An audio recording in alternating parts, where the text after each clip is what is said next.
Ipikit mo ang iyong mga mata. Huminga ng malalim. Pakinggan mo ang katahimikan. Ngunit paano kung sabihin ko sa iyo na ang katahimikang iyan ay hindi ganap na blangko, na sa likod ng lahat ng ingay ng ating mundo, mayroong isang napakalumanay na ugong, isang bulong na naglalakbay sa loob ng 13.8 bilyong taon upang maabot tayo. Ito ay hindi tunog na maririnig ng ating mga tainga, kundi isang liwanag na nakikita lamang ng pinakasensitibong mga instrumento. Ito ang cosmic microwave background, ang unang hininga ng ating universo, ang pinakalumang larawan ng paglikha. Marami ang tumitingin dito bilang isang perpektong larawan, isang patunay ng isang maayos na simula. Ngunit ang tunay na kwento, ang mga pinakatatagong lihim, ay hindi matatagpuan sa liwanag mismo, kundi sa mga anino nito. Samahan mo ako. Hayaan nating dalhin tayo ng mga aninong ito sa isang paglalakbay na hihigit pa sa espasyo at panahon, patungo sa bukang liwayway ng lahat ng bagay. Dito, sa pagitan ng init at lamig, sa pagitan ng liwanag at dilim, matatagpuan natin ang mga mensahe mula sa simula ng panahon. Bago tayo magpatuloy sa paghahanap ng mga anino, kailangan muna nating maunawaan ang mismong mapa kung saan nakaguhit ang mga ito. Ang Cosmic Microwave Background or CMB ay madalas na inilalarawan bilang afterglow ng Big Bang. Isipin mo ang unibersum sa kanyang kamusmusan, mas bata pa sa 400,000 taong gulang. Sa panahong iyon, ito ay isang napakainit, siksik at kumukulong sabaw ng mga particle at enerhiya. Napakainit nito, kaya't ang liwanag o mga photon ay hindi makagalaw ng malaya. Ito ay patuloy na bumabangga at nagpapalitan ng enerhiya sa mga elektron at proton, na parang ikaw ay sinusubukang tumakbo sa isang napakasikip na lugar na puno ng tao. Ang buong universo ay malabo, isang kumikinang na ulap. Ngunit habang lumalawak at lumalamig ang universo, dumating ang isang mahiwagang sandali. Ang temperatura ay bumaba ng sapat upang ang mga proton at elektron ay magsama at bumuo ng mga unang neutral na atomo, pangunahin ang hydrogen. Bigla, ang landas ay naging malinaw para sa liwanag. Ang mga photon na kaninay nakakulong ay biglang nakalaya at nagsimulang maglakbay sa lahat ng direksyon. Ang sandaling iyon, ang paglaya ng liwanag, ang siyang nakikita natin ngayon bilang CMB. Ang liwanag na iyon ay naglakbay sa loob ng bilyon-bilyong taon, at habang patuloy na lumalawak ang universo, ang haba ng alon nito ay umabot din, na nagpabago dito mula sa isang nakakasilaw na liwanag patungo sa isang malamig na microwave glow na may temperatura na halos 2.7 degrees sa itaas ng absolute zero. Ito ang ating baby picture ng universo, isang snapshot ng itsura nito noong ito ay isang sanggol pa lamang. Kaya't ano nga ba itong tinatawag nating cosmic microwave background? Higit pa sa isang simpleng larawan, ito ay isang kumpletong mapa ng langit. Isipin mo na nakatayo ka sa gitna ng isang higanting globo, at sa bawat direksyon na iyong titingnan, itaas, ibaba, kaliwa, kanan, ay nakikita mo ang eksaktong parehong liwanag na ito. Ito ay isang perpektong kumot ng radiation na bumabalot sa buong sansinukob. Ang pagkatuklas nito noong 1965 nina Arno Penzias at Robert Wilson ay isa sa mga pinakamahalagang kumpirmasyon ng teorya ng Big Bang.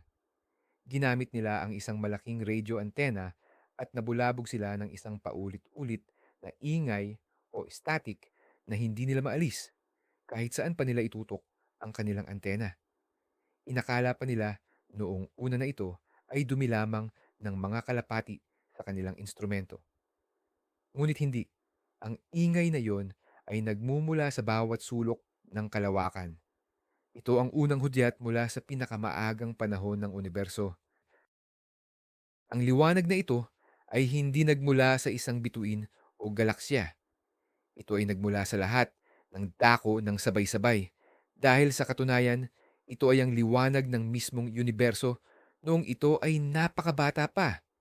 Ang proseso kung saan ang liwanag ay nakalaya ay tinatawag na recombination o decoupling. Ito ang panahon kung kailan ang sabaw ng mga particle ay sapat ng lumamig para maging transparent ang universo. Ang CMB ay ang fossil ng panahong iyon, parang isang archaeological find. Ngunit sa halip ng mga buto ng dinosaur, ang nahukay natin ay ang pinakaunang liwanag. Ang bawat photon sa CMB ay isang mensahero, isang time traveler na nagdala ng impormasyon mula sa isang mundong hindi natin kailanman direktang makikita. Ito ang pinakamalayong bagay na maaari nating pagmasdan, ang hangganan ng ating nakikitang universo sa oras. Bago ang panahong ito, ang universo ay opaque o hindi tinatagos ng liwanag, kaya't wala tayong paraan upang makita kung ano ang nangyari bago pa man mailabas ang CMB. Sa makatwid, ang pag-aaral dito ay parang pagbabasa sa unang pahina ng kasaysayan ng kosmos, isang napakahalagang kabanata na naglalaman ng mga pahiwatig sa lahat ng sumunod na nangyari. Ngunit nang unang makita ng mga siyentipiko ang larawang ito, may isang bagay na bumagabag sa kanila. Ito ay halos perpekto. Isipin mo na kumuha ka ng litrato ng isang karagatan na walang kahit isang alon, perpektong patag at kalmado. Ganoon ang unang impresyon sa cosmic microwave background. Saan ka man tumingin sa kalangitan, ang temperatura ng microwave radiation na ito ay pare-pareho hanggang sa ilang decimal places, humigit kumulang 2.725 Kelvin. Ang pagiging uniforme na ito na tinatawag na isotropy ay isang malaking palaisipan. Kung ang universo ay nagsimula ng ganap na makinis at pare-pareho, paano nabuo ang mga komplikadong istruktura na nakikita natin ngayon? Saan nanggaling ang mga galaksya, ang mga kumpol ng galaksya, ang mga bituin, mga planeta, at sa huli, tayo? Ang isang perpektong makinis na simula ay dapat humantong sa isang perpektong makinis na kasalukuyan. Isang universo na walang laman kundi isang pantay na ulap ng gas. Walang mga istrukturang mabubuo. Malinaw na hindi ito ang unibersong ating tinitirhan. Ang sagot ay nakatago sa mga napakaliit na pagkakaiba, mga depekto sa pagiging perpekto nito. Dito pumapasok ang konsepto ng anisotropies. Ito ang mga bahagyang pagbabago sa temperatura ng CMB mula sa isang bahagi ng kalangitan patungo sa iba. Ang mga pagkakaibang ito ay napakaliit, nasa sukat lamang ng 1 sa 100,000 bahagi ng 1 degree. Parang sinusubukan mong hanapin ang isang butil ng buhangin na bahagyang mas mainit kaysa sa iba sa isang buong dalampasigan. Ngunit ang mga maliliit na ripples o alon na ito sa temperatura ng sinaunang universo ay napakahalaga. Ang mga rehiyon na bahagyang mas mainit ay kumakatawan sa mga lugar na bahagyang mas hindi siksik, habang ang mga rehiyon na bahagyang mas malamig ay kumakatawan sa mga lugar na bahagyang mas siksik. At alam natin kung ano ang ginagawa ng gravity. Hinihila nito ang mga bagay-bagay. Ang mga bahagyang mas siksik na rehiyon na ito ay ang mga buto o seeds ng estruktura. Sa paglipas ng daan-daang milyong taon, ang gravity ay dahan-dahang humila ng mas maraming materya patungo sa mga siksik na lugar na ito. Ang mga maliliit na kumpol ay lumaki at naging mas malalaking kumpol na sa huli ay nabuo ang mga unang bituin, mga unang galaksya at ang malawak na cosmic web na nagkokonekta sa kanila. Kaya't ang parehong perpektong pagiging uniforme at ang napakaliit na mga depekto nito ay parehong mahalaga.